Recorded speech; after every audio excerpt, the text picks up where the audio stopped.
Class 11 में start करेंगे सबसे पहले मैथमेटिकल टूल्स। मैथमेटिकल टूल्स इसलिए क्योंकि फिजिक्स में आप एक कंसेप्ट पढ़ेंगे, उस कंसेप्ट को जब अप्लाई करेंगे तो अप्लाई करने के लिए हम उसका एक मैथमेटिकल फॉर्मुलेशन करेंगे और मैथमेटिकल फॉर्मूला बनाकर हम ये समझेंगे कि फिजिक्स के प्रिंसिपल कैसे अप्लाई होंगे। जैसे हम आपको एक चीज पढ़ाएंगे, एक्सीलरेशन की स्पीड बढ़ती है। एक कार में एक्सीलरेशन हो रहा है और उस एक्सीलरेशन के कारण उसकी स्पीड बढ़ती है। उसको स्पीड बढ़ने को हम क्या कहते हैं? एक्सीलरेशन। तो उसमें हम ये कहेंगे पहले हमारी कार 10 की स्पीड से चल रही थी, फिर हमने एक्सीलरेटर दबाया और कार की स्पीड 25 हो गई, तो उसका एक्सीलरेशन बताओ। इसके लिए आपको मैथमेटिक्स की जरूरत पड़ेगी, तब हम एक्सीलरेशन निकाल सकते हैं। इसलिए मैथमेटिक्स और फिजिक्स दोनों साथ साथ चलते हैं।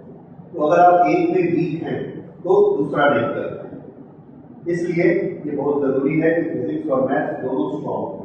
तो फिजिक्स पढ़ते पढ़ते बीच में जब मैथमेटिक्स आएगी, उस समय पूरे कंसेप्ट को फिर से पढ़ाना पॉसिबल नहीं होगा। इसलिए शुरू से ही मैथमेटिक्स को थोड़ा सा रिवाइज करके हम चलेंगे और मैथमेटिक्स जब उतनी हमारी क्लियर हो जाएगी जितनी फिजिक्स के लिए चाहिए, तो फिर फिजिक्स स्टार्ट करते हैं। ये जो मैथमेटिक्स हम पढ़ रहे हैं, इस मैथमेटिक्स का अलग से क्वेश्चन पेपर नहीं होगा, लेकिन फिजिक्स में इसकी जरूरत पड़ेगी। ठीक है, तो ये हम मैथमेटिक्स स्टार्ट करते हैं। तो सबसे पहले हम लेते हैं कि हमने अलजेब्रा में क्या पढ़ा था। हम देखें अलजेब्रा में हमने कौन कौन से प्रिंसिपल पढ़े हैं, ज्योमेट्री में कौन कौन से पढ़े हैं और अलग अलग ब्रांचेस में क्या क्या पता है। तो पहले हम लेते हैं अलजेब्रा के वो फॉर्मूलाज जो हम पढ़ चुके हैं। तो उसमें पहला फॉर्मूला है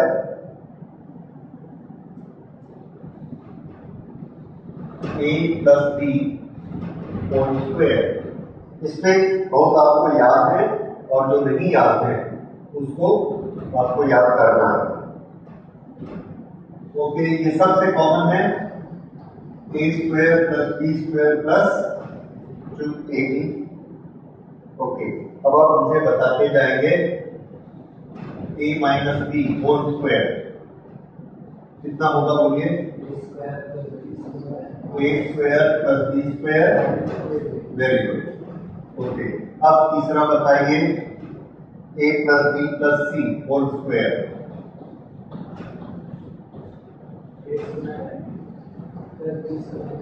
plus B square plus C square plus 2ab plus 2bc plus 2c। Very good. 2ab plus 2bc plus 2ca। Good. उसके बाद चौथा हम लेते हैं, ये भी बहुत कॉमन है, सबसे कॉमन है a plus B multiplied by a minus B. a square minus b square. Good. Okay, इससे next a plus b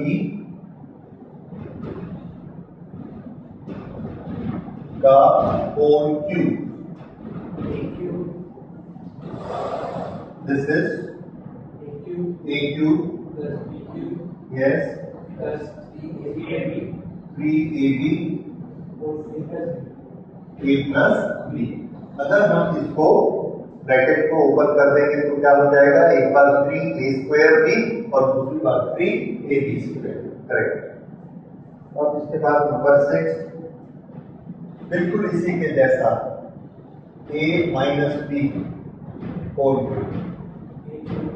a cube minus B cube minus 3ab a minus B. Okay, इसको अब इसके बाद next लेते हैं। हमको जो जरूरत पड़ेगी एक और चीज की, वो इस तरह से होगी a प्लस बी इसका square minus a minus B इसका स्क्वायर। ठीक है, very good. This is equal to 4ab। और इसी तरह का एक और करते हैं, a plus B whole square plus minus की जगह प्लस a माइनस बी का होल स्क्वायर। अब 2ab दोनों का हाँ, तो अब ये क्या बचेगा, a square plus B square, और दोनों में एक बार आएगा इसलिए 2 टाइम्स। ये हो गए हमारे कुछ सिंपल फॉर्मूलाज। अच्छा, अब इसके बाद ये फॉर्मूला अगर आपको आ गए, याद हो गए, तो इसके बेसिस पर हम लोग कुछ कर सकते हैं।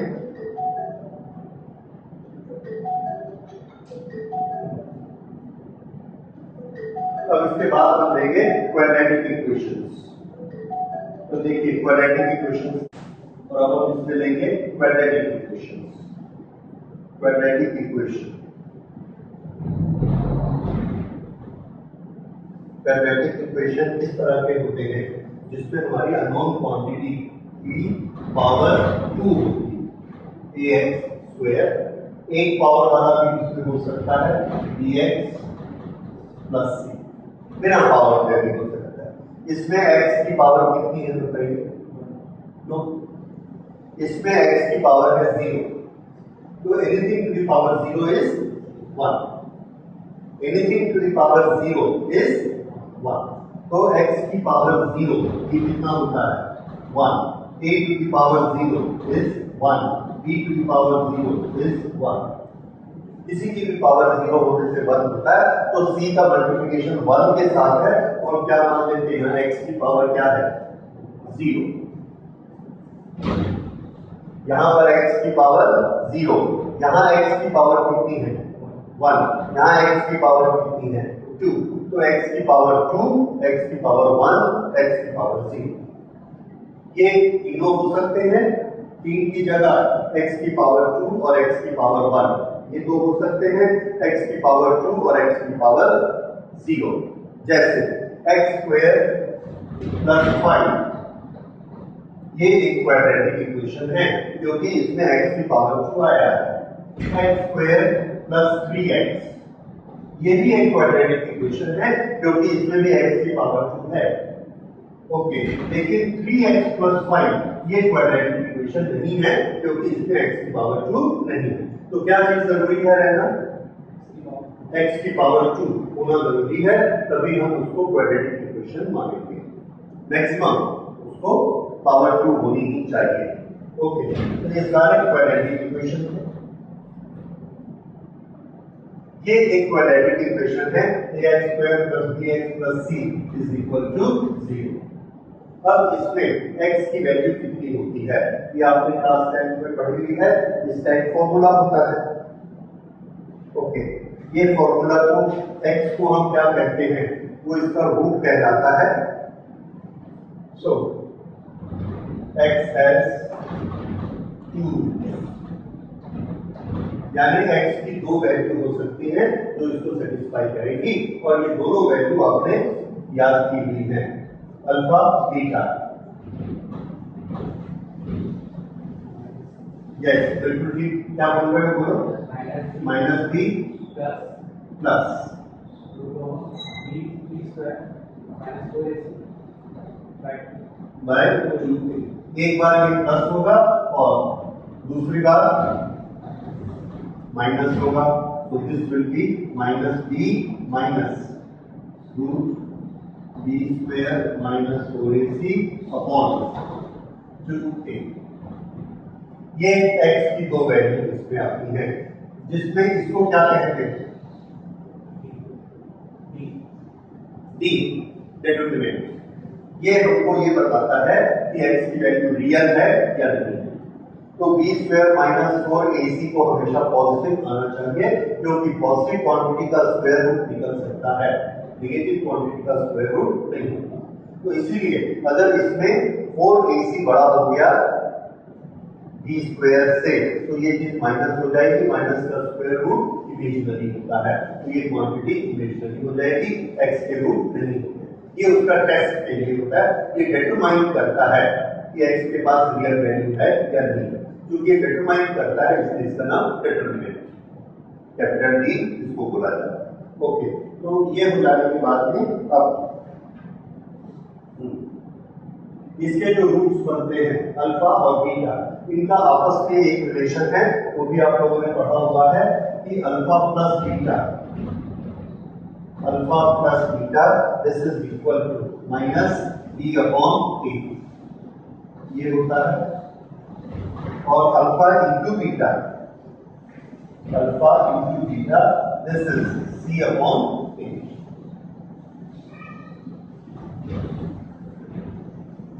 ओके, और alpha minus beta, alpha minus beta this is equal to b square minus 4ac upon a. ये अल्फा बीटा के आपस में रिलेशन होते हैं। अल्फा और बीटा क्या, रूट्स, यानी x की वो वाली वैल्यू जो इस इक्वेशन को सेटिस्फाई करेगी। तो ये हमने देखा कि अलजेब्रा में किस तरह से सॉल्व किए सारे सॉल्यूशंस, और इसके बेसिस पर अब हम थोड़े से न्यूमेरिकल कर सकते हैं, तो हमारा रिवीजन हो जाएगा और ये चीज रिफ्रेश हो जाएगी। तो पहला लिखिए, solve 10x square minus 27x plus 5।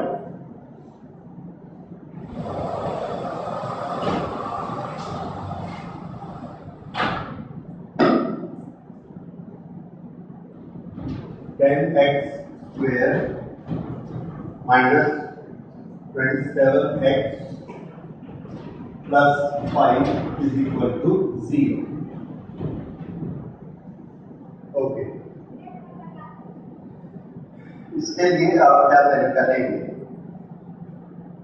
आपको मालूम है अगर इसके दो रूट अल्फा और बीटा है तो अल्फा प्लस बीटा क्या होना चाहिए। ओके, आप इससे इस तरह से अल्फा और बीटा डायरेक्ट निकाल सकते हैं, तो कोशिश करके निकालिए। एज एन एग्जांपल इसको करके देखते हैं आपने कैसे किया। Solution x is equal to minus b, ये b की वैल्यू है और इसका माइनस किया तो प्लस 27,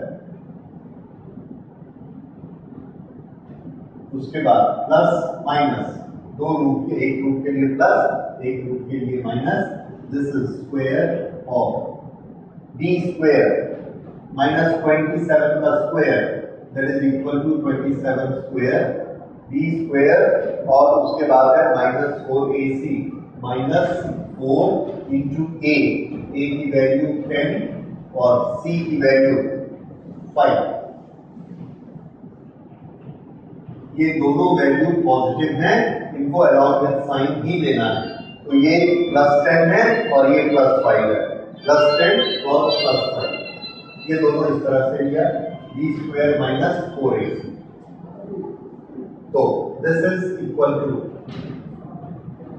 ये हुआ 27 प्लस माइनस, और इसको आपने सॉल्व किया होगा, इसकी वैल्यू कितनी आई, 529। गुड। और 529 का root 23, so this is 27 plus minus 23 by, this is divided by 2a, 2 into a, ये यहां पर भी आएगा 20, so this will be 23 upon 2, right? Okay, solve करते हैं। तो इसको सॉल्व करने से एक बार प्लस और एक बार माइनस, प्लस करके 20 से डिवाइड किया, माइनस करके 20 से डिवाइड किया, क्या तो आंसर आया आपके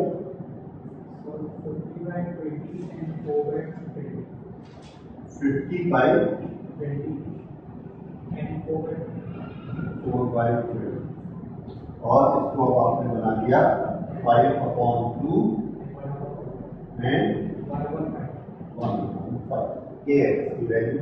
very good, so this is done. अब इसके बाद अब हम अगला लेते हैं, and there is a very important thing, binomial theorem. क्या आप लोगों ने बायनॉमियल थ्योरम किया है? बायनॉमियल थ्योरम नहीं किया है। ओके, ये जो क्वाड्रेटिक इक्वेशन किया है, ये क्वाड्रेटिक इक्वेशन बायनॉमियल थ्योरम का ही एक पार्ट है। बायनॉमियल थ्योरम बड़ा चैप्टर है, उससे हम पावर 2 हो, पावर 3 हो, पावर 4 हो, पावर 20 उसके इक्वेशन बना सकते हैं, जिसमें से ये इसका इक्वेशन था पावर 2 का क्वाड्रेटिक। ठीक है, तो अब हम उस जनरल थ्योरम को पढ़ेंगे और उसका नाम है बायनॉमियल। बायनॉमियल मतलब उसमें दो टर्म्स रहेंगी, बाय मींस 2, तो उसमें दो टर्म्स रहेंगी। और बायनॉमियल थ्योरम में दो टर्म होंगी, x और a, कोई भी दो टर्म हो सकती है। फॉर एग्जांपल हमने लिया x और a और इनके बीच में कोई रिलेशन है, इस रिलेशन में भी प्लस और माइनस, तो सबसे सिंपल हमने लिया x और a का पॉजिटिव रिलेशन है और इसकी कोई पावर हमको दी गई है। दिस पावर में be any power, and this and में बी 1, दिस एंड में बी 5, दिस एंड में बी 10, और ये फॉर्मूला हर एक के लिए एक जैसा बनेगा। तो इसको आप किसी में भी यूज कर सकते हैं, and this is a very versatile and very useful formula.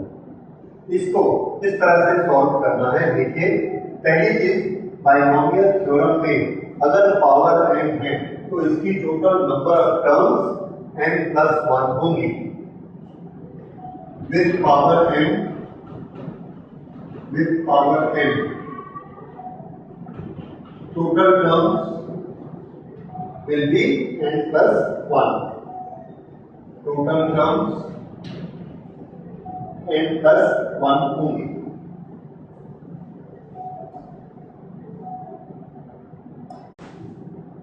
Total terms will be n+1, एक n से एक ज्यादा। जैसे अगर यहाँ पावर 2 है तो कितनी टर्म्स बनेंगी? 3, और अगर पावर 3 है तो 4। अभी हमने बना के देखा। पावर 1 है तो 2 टर्म्स बनेंगी। ठीक, अब पहली टर्म क्या होगी? तो पहली टर्म के लिए हम x की पावर, तो तीनों को ना अलग अलग समझते हैं।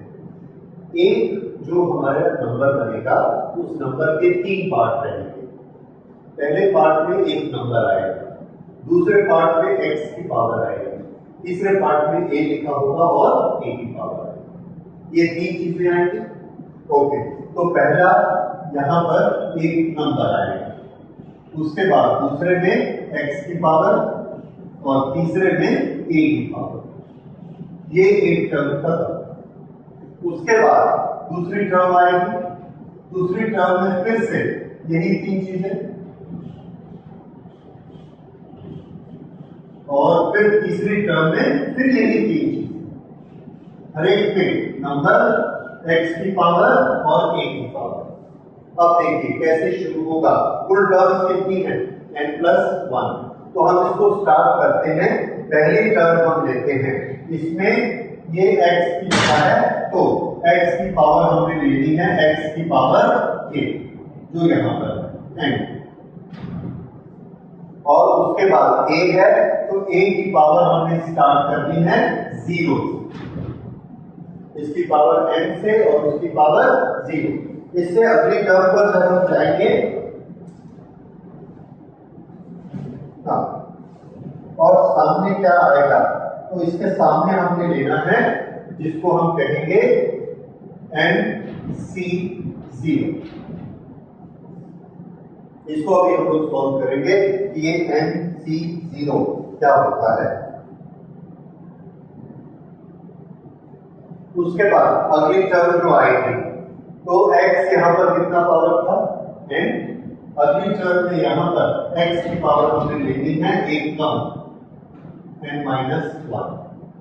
फिर अगली टर्म में x की पावर एक और कम, n-2। अगली टर्म में n-3।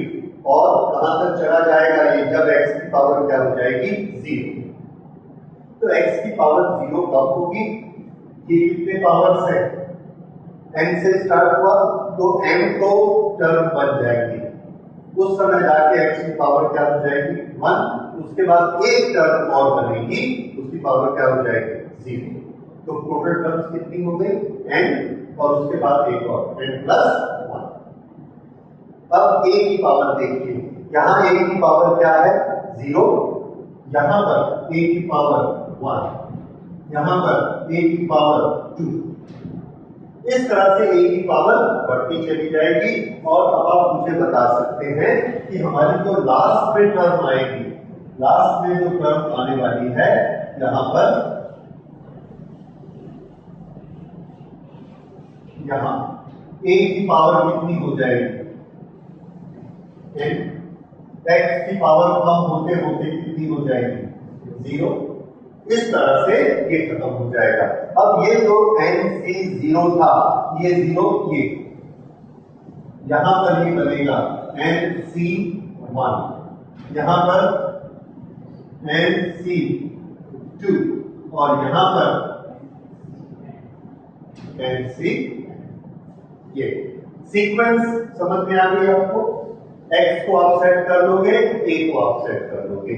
अब हम ये देखते हैं कि ये NC0, NC1, NC2 इनको कैसे सॉल्व करना है। ओके, इनको कहते हैं factorial. These are binomial coefficients.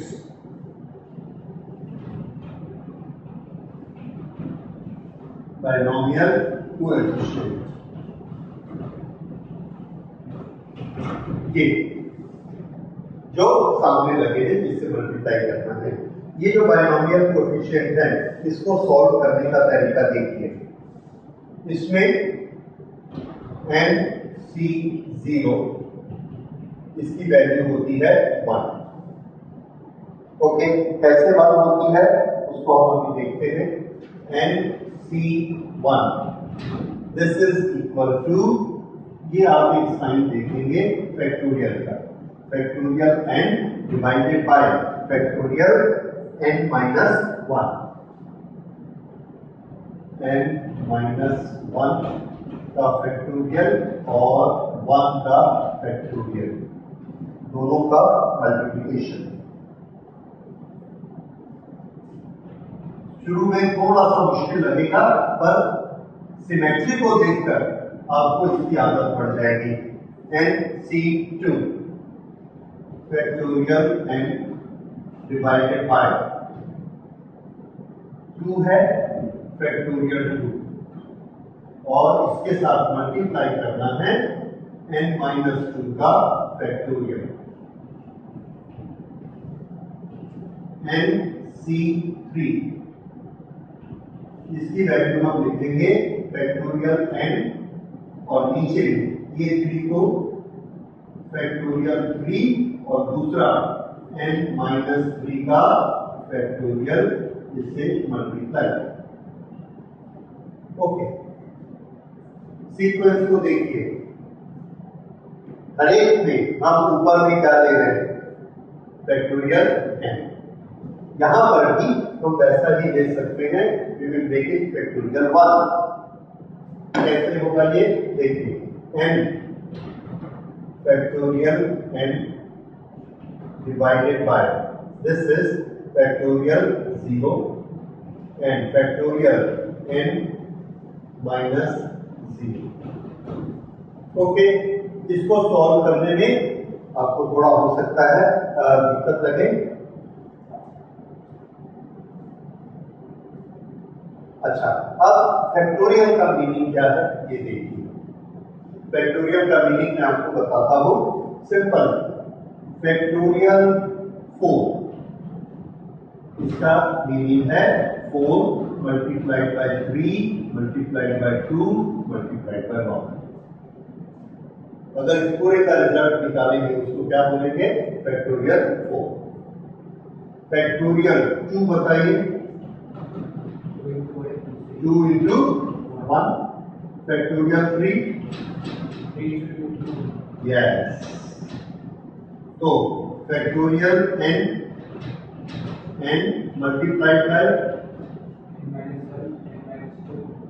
और कहां तक 1, ये फैक्टोरियल, यानी फैक्टर्स, टोटल फैक्टर्स का आपस में मल्टीप्लिकेशन, तो ये फैक्टोरियल कहलाता है।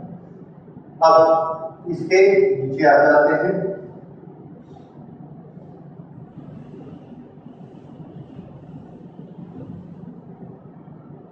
इसे देखते हैं, NC0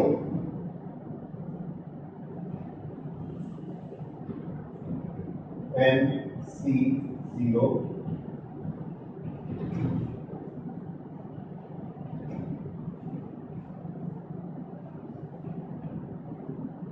n-0 का फैक्टोरियल, यही पैटर्न हमने बनाया हुआ है। करेक्ट। अब n-0 कितना होता है? हाँ, n-0 इज n और n का factorial, n factorial divided by n factorial कितना आ जाएगा? 1। यहां आया, ये n फैक्टोरियल का मीनिंग क्या होता है? n multiplied by n-1 multiplied by n-2 और सो ऑन डिवाइडेड बाय 1 का फैक्टोरियल कितना होता है? 1 से लेके 1 तक जाएगी, 1 को 1। n-1 का फैक्टोरियल हमने शुरू किया, n-1 n-2 कहां तक जाना है? 1 तक जाना है। ठीक है। अब ऊपर नीचे में आप देख रहे हैं कैंसिलेशन हो रहा है, बहुत अच्छा कैंसिलेशन हो रहा है। n को कैंसिल करने वाला कोई नहीं, लेकिन n-1 के बाद जितने भी हैं वही n-1 के बाद इसमें भी हैं, so this whole thing is cancelled by this series। Answer क्या आया? n। तो फैक्टोरियल n अपॉन 1 n-1 का फैक्टोरियल, इसकी वैल्यू कितनी आई? n। और ये है इसका नाम क्या है? NC1। NC1। ठीक है। अब नेक्स्ट, इसको अब आप भी कोशिश कर सकते हैं, हम भी करते हैं। n फैक्टोरियल को क्या लिखें? ऊपर में n-1 n-2 अप टू 1। इसको नीचे लिखिए। 2 फैक्टोरियल को क्या लिखना है? 2 into 1 हो गया। अब n-2 फैक्टोरियल n-2 से शुरू होगा, n-3 n-4 और कहां तक जाएगा? 1। कैंसिलेशन दिख रहे हैं? कौन कौन से कैंसिल हुए? n-2 3 4 अप टू 1 कैंसिल हो गए। तो इसका रिजल्ट हमें क्या मिला? n-1 upon 2।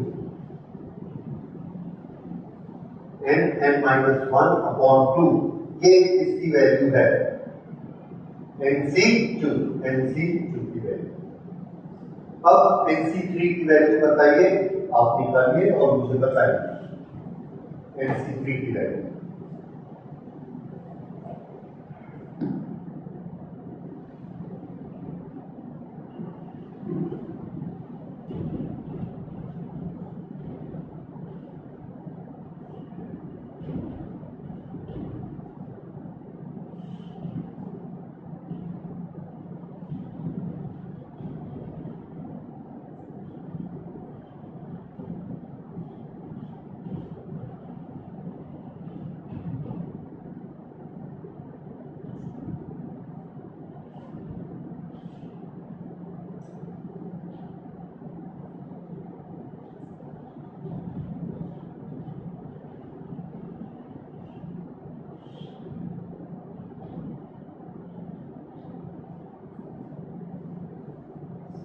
आया?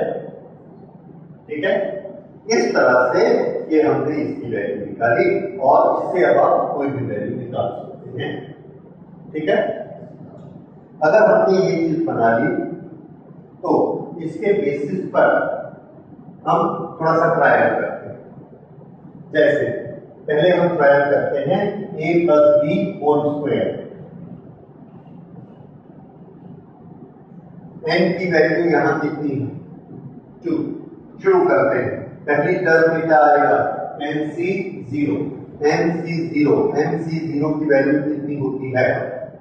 nc0 की वैल्यू 1, तो यहां हमने लिखा 1।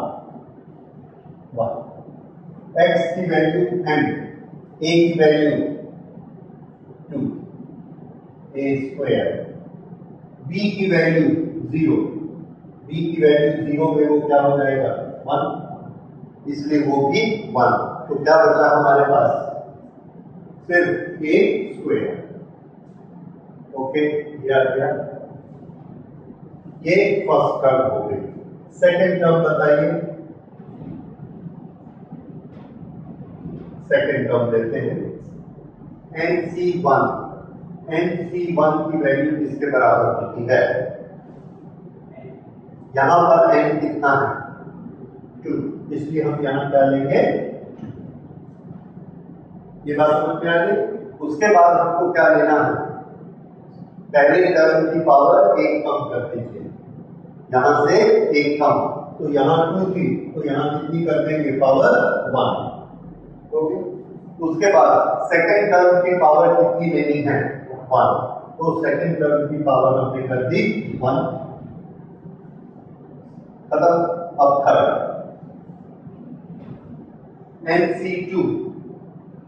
nc2 की वैल्यू कितनी होती है?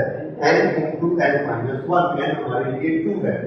2 multiply by 2 minus 1, 1 into 2 divided by 2 1, तो ये कितना आ जाएगा? 1 मल्टीप्लाइड बाय x की पावर n माइनस 2। n की वैल्यू 2 है, तो 2 माइनस 2 0, तो a की power 0 is equal to 1। Anything to the power 0 is 1, तो वो भी 1 हो गया। अब उसके बाद b की पावर कितनी लेनी है? 2, तो b की पावर, तो 1 इंटू 1 इंटू b स्क्वायर, तो इसको हम क्या लिख सकते हैं? b square.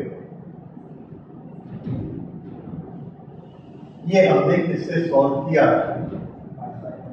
बायनोमियल थ्योरम से इसको सॉल्व किया।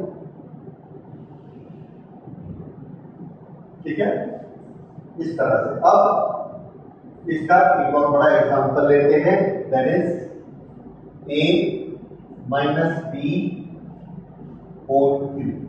पहले देखिए हमने फॉर्मूला के बेसिस पर क्या याद किया हुआ है कि a minus b whole square कितना होता है? a minus b whole cube, a minus b whole cube. ये इसको अगर आप सॉल्व करेंगे, ये ब्रैकेट को भी ओपन कर दीजिए, तो ये कितना हो जाएगा? Minus 3a square b plus 3ab square. ऐसा अगर हम इसको सीरियली सेट करेंगे a की पावर के अनुसार, तो यहाँ a की पावर कितनी है? 3। इसके बाद कौन सी टर्म को लिखना चाहिए? a की पावर 2। उसके बाद कौन सी टर्म को लिखना चाहिए? a की पावर 1। उसके बाद कौन सी टर्म को लिखना चाहिए? a की पावर 0। समझ आया? तो इसको मैं फिर से रिराइट करता हूं, जो हमने याद किया है पहले, a cube minus 3a square b plus 3ab square minus b। ये हमारा फॉर्मूला है जो हमने मल्टीप्लाई कर करके बना दिया। अच्छा, अब हम बाइनोमियल थ्योरम से देखते हैं कि ये कितना आता है। चलिए शुरू करते हैं। इसमें a minus b is equal to, first में क्या लेना है? nc0 किसके बराबर होता है? 1। इसलिए उसको लिखने की जरूरत नहीं है। अब दूसरी चीज a to the power q और b की पावर 0, या ठीक है, धीरे धीरे आपकी आदत हो जाएगी, जल्दी बन जाएगा। उसके बाद प्लस दूसरा nc1 कितना होता है n, तो ये रहा n 3। उसके बाद x to the power n minus 1, a की पावर कितनी लेनी है, इससे -1 कर दीजिए 2। उसके बाद b की पावर कितनी लेनी है, सेकंड टर्म की पावर कितनी लेनी है 1। सेकंड टर्म हमारी क्या है, तो आंसर है हमारी सेकंड टर्म b नहीं है, हमारी सेकंड टर्म -3 है, इसकी पावर 1 लेनी है, ठीक है, क्योंकि हमारा फॉर्मूला x प्लस a के लिए है और ये क्या है a प्लस -b, इसलिए सेकंड टर्म हमारी -b है। और यहां पर हम -b की पावर 1 लेंगे तो कितना आएगा -b, वो माइनस सामने आ जाएगा और b की पावर 1, ऐसा ये समझ आया, ठीक। अब नेक्स्ट प्लस कहां पहुंच गए nc2 n into n-1/2, ये रहा n। उसके बाद इसको किससे मल्टीप्लाई करना है, n-1 से। n-1 कितना हुआ 2 डिवाइडेड बाय 2, n-1/2, ठीक है, ये आ गया। उसके बाद x की पावर, पहले की पावर कितनी लेनी है, पहले की पावर हमने यहां पर देखी, एक कम हो जाएगी, हमको याद है इधर से इधर जाएंगे एक पावर कम होती चली जाएगी। तो अभी हम थर्ड टर्म में हैं, तो ये 2 है, उनके बाद क्या आएगी 1। उसके बाद इसकी पावर 1 बढ़ जाएगी, अब इसका स्क्वायर हो जाएगा, तो -3 का स्क्वायर पॉजिटिव होगा कि नेगेटिव, पॉजिटिव, इसलिए इस प्लस में कोई चेंज नहीं आएगा। तो ये हो गया b स्क्वायर और ये 2 कैंसिल। उसके बाद third, first second third fourth term, first second third fourth, यहां पहुंच गए हम फोर्थ टर्म। फर्स्ट ये वाली वाली, सेकंड nc1 वाली, ये nc2 ये भी हो गई। अब nc3 ये वाली टर्म लेंगे nc3, ओके, सामने क्या आएगा nc3 की वैल्यू कितनी होती है, हाँ शुरू करते हैं, n कितना हुआ 3, n-1 2, n-2 1, 3 into 2, 3 into 2 divided by 6, ये क्या हो गया nc3 की वैल्यू।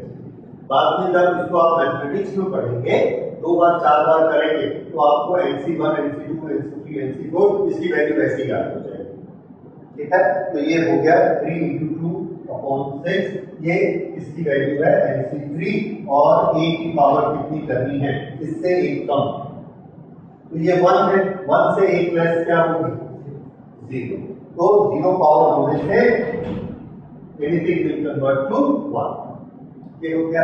अब b की पावर कितनी लेनी है, इससे 1 ज्यादा, 2 के बाद क्या आएगा 3। अब चूंकि a की पावर 0 हो गई है, this is the last term, उसके आगे हम नहीं जाते, वैसे भी हम चेक कर लेंगे कि ये कितने हैं 3, तो टर्म्स कितनी होनी चाहिए 4, 1 2 3 4। अब हाँ -3 को एक बार मल्टीप्लाई किया तो minus minus minus is minus, very good. अब आप देख लीजिए ये वही आ गया 6 6 10, सो a cube minus 3 square b plus 3ab square minus b cube, ये वही चीज आ गई जो हमने इसमें बनाई थी।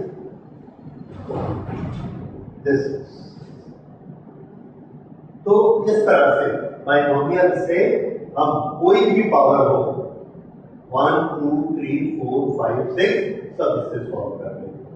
समझ में आया? तो दिस इज बाइनोमियल और इसको हम लोग फिजिक्स में अलग अलग जगह पर यूज किया करेंगे। ठीक है, ओके।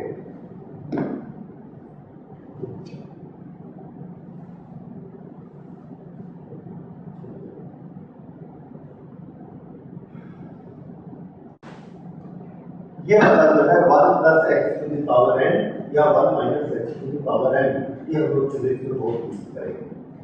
इस तरह से यूज करेंगे, देखिए इसको इसी प्रिंसिपल को यूज करके बनाते हैं। तो सबसे पहले क्या लेना है हमको, nc0 की वैल्यू कितनी होती है 1। उसके बाद क्या लिखना है, फर्स्ट टर्म की पावर n, तो 1 टू द पावर n क्या होता है 1 टू द पावर 1 और x टू द पावर 0 वो भी क्या होता है 1, इसलिए ये कितना आ गया 1। तो अब से हम इसको याद करते हैं 1 प्लस एक्स या 1 minus x to the power n, इसकी पहली टर्म हमेशा क्या होगी 1। दूसरी टर्म देखिए प्लस nc1 की वैल्यू कितनी होती है, यस nc1 की वैल्यू होती है m, ये हमने पहले इसमें किया हुआ है nc1 की वैल्यू m, तो ये हमने ले लिया m। उसके बाद 1 की पावर जो जितनी भी हो उसकी वैल्यू 1 ही आएगी, तो उसकी तो चिंता ही नहीं करनी। अब हम क्या करेंगे, x की पावर को एक एक बढ़ाते चले जाएंगे, मतलब यहाँ x की पावर कितनी आ जाएगी 1। इसके बाद वाली जो टर्म बनेगी इसमें x की पावर कितनी आएगी 2। इसके बाद जो बनेगी उसमें x की पावर कितनी आएगी 3। इसके बाद जो बनेगी उसमें x की पावर 4। ये चीज समझ आ रही है? दूसरी चीज समझिए, 1 की पावर यहाँ पर m है, यहाँ 1 की पावर n माइनस 1 है, यहाँ n माइनस 2 है, यहाँ n माइनस 3 है, जितनी भी हो जाए 1 टू द पावर एनीथिंग क्या होता है 1, इसलिए हमको उसकी चिंता ही नहीं करनी, उसको लिखना ही नहीं। तो हमको सिर्फ किसको लिखना है, x को लिखना है, और x का सीरियल हमको मालूम है, यहाँ x की पावर 0, x की पावर 1 2 3 4 5। अब सिर्फ हमको कैलकुलेट किसको करना पड़ेगा, nc0 nc1 nc2 nc3 nc4, और ये हमको शुरू के टर्म्स याद बताइए।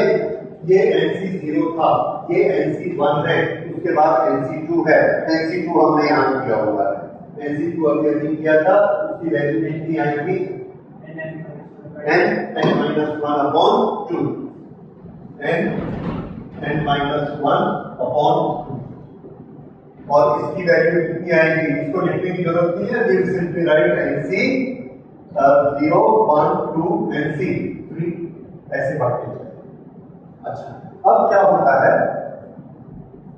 हम लोग इसको तब यूज करते हैं जब x की वैल्यू बहुत कम होती है, जैसे 1 प्लस 0.1 1 प्लस 0.001, इस तरह से अगर x की वैल्यू बहुत छोटी है तो हम इसको ऐसे यूज करते चले जाते हैं। उसमें क्या होगा कि x की वैल्यू 1, इसकी तो कुछ वैल्यू होगी, पर x जब स्क्वायर हो जाएगा तो 0.1 का स्क्वायर बहुत छोटा हो जाएगा, and we can neglect it. तो इसको अब हम लिखेंगे if x is very small, if x is very small, then x to the power 2 and higher powers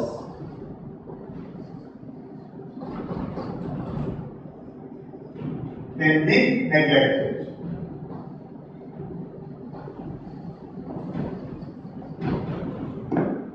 Neglected मतलब उसको हम एडिशन में नहीं लेंगे, तो एडिशन में फिर किस चीज को लेंगे, x की पावर 1 कर देंगे, और x की पावर 1 तक यहाँ तक, तो ये कितना हुआ 1 plus x to the power n is equal to 1 plus mx।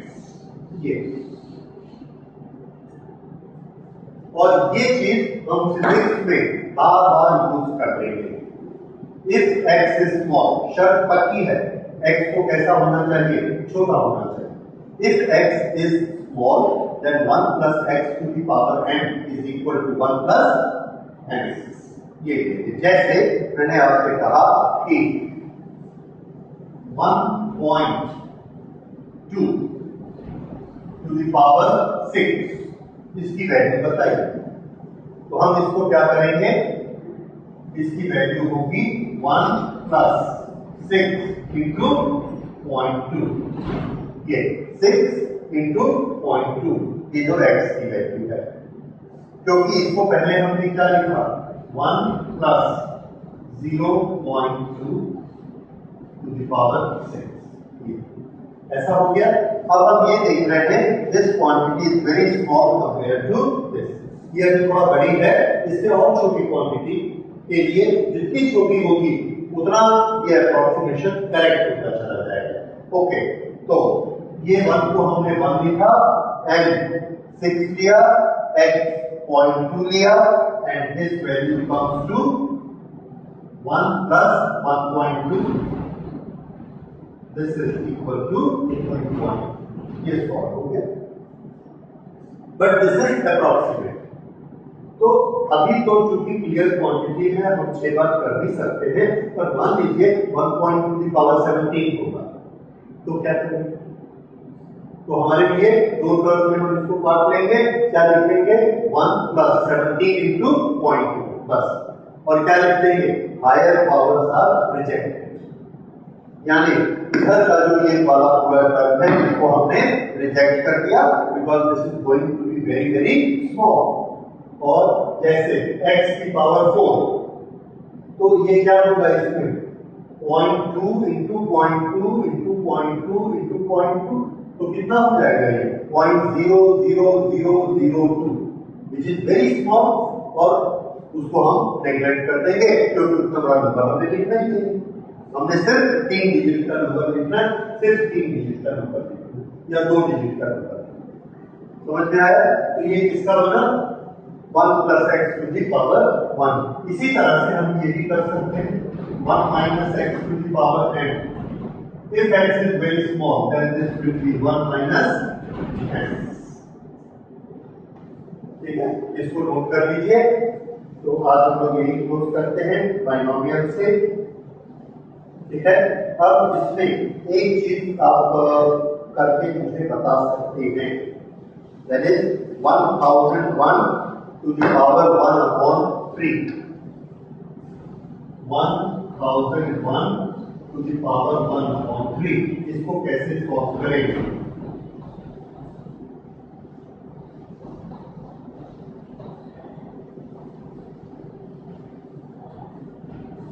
this is equal to 1000 to the power 1 upon 3 बाहर निकालिए, या ओके, इसमें एक बहुत बड़ा है और एक नंबर बहुत छोटा है, तो इसको हम कैसे लिख सकते हैं 1000 की पावर, या इसमें से इसको हमने बाहर निकाला, 1000 को बाहर निकाला, क्यों, क्योंकि हम पहली टर्म को क्या बनाना चाहते हैं 1। अगर पहली टर्म को 1 बनाना है तो इसमें से 1000 बाहर निकालना पड़ेगा, और जैसे ही 1000 को बाहर निकालेंगे उसमें कौन सी पावर अप्लाई हो जाएगी 1/3, तो बाहर निकल के वो क्या बन गया 1000 की पावर 1/3। अब हमारे पास ब्रैकेट में इसको 1000 से डिवाइड किया 1, इसको 1000 से डिवाइड किया 0.001, और पावर कितनी 1, क्या है। ओके, इसको सॉल्व करना आता है हमको, कि कितना हो जाएगा, that will be 1000 to the power 1/3 equal to 10। Okay, इसको तो ऐसे ही रहने देते, इसको हम क्या लिख सकते हैं 1 plus 0.001 to the power 1/3। अब ये 10 को वैसा ही रहने दीजिए, और ब्रैकेट का सॉल्यूशन बताइए क्या होगा, 1 plus x to the power 1/3, इसका सॉल्यूशन क्या होता है यस 1 प्लस n कितना लेना है 1/3 और ये कितना लेना है 0.001 0.001 इसको हम क्या लिख सकते हैं 0.0010 अब इसका हमने सॉल्यूशन निकाला तो ये कितना आया 10 एंड दिस इज 1 प्लस 0.0003 0.0003 ठीक है ये 10 को डिवाइड किया तो क्या आ गया 03 ये आ गया सो this is 1.0003 multiplied by 10 so this is equal to 10.00 this is the answer अब आप देखिए अगर हम बायनोमियल की हेल्प नहीं लेते तो क्या आप इसको सॉल्व कर सकते थे थोड़ा सा मुश्किल होता समझ आया तो ये मेथड हमने बनाया इसको इस फॉर्मेट में लेके आए इसके बाद इसको 1 किया पहले वाले को 1 करना जरूरी है इसको 1 किया उसके बाद ये 1 के अलावा जितना भी बचता है उसको प्लस कर दिया ये छोटा सा बचेगा इसके बाद 1 plus x to the power n को हमने क्या बना दिया 1 प्लस nx ठीक है 1 प्लस nx फिर इसको काउंट कर दिया और इसको काउंट करके इसको सॉल्व कर so this is how we can use binomial theorem अब आगे फिजिक्स के न्यूमेरिकल्स में ये जब भी आएगा हम इसको यूज करेंगे आप क्या याद रखेंगे 1 plus x to the power n is equal to 1 plus nx provided x is very small compared to 1 ठीक है ओके सी यू tomorrow